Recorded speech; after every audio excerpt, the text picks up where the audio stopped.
Everyone faces problems. Stress at work, family struggles, financial pressure, or just those quiet battles no one else sees.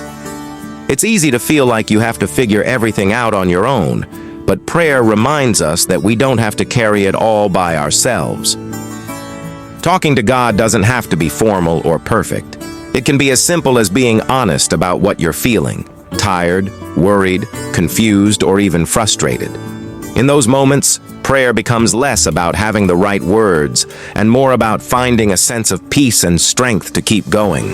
It won't always fix things instantly, but it helps you face life with a calmer heart and clearer mind.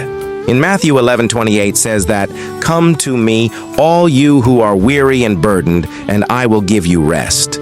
Whatever you're going through, take a moment to pause and pray. Sometimes that small step is what helps you move forward.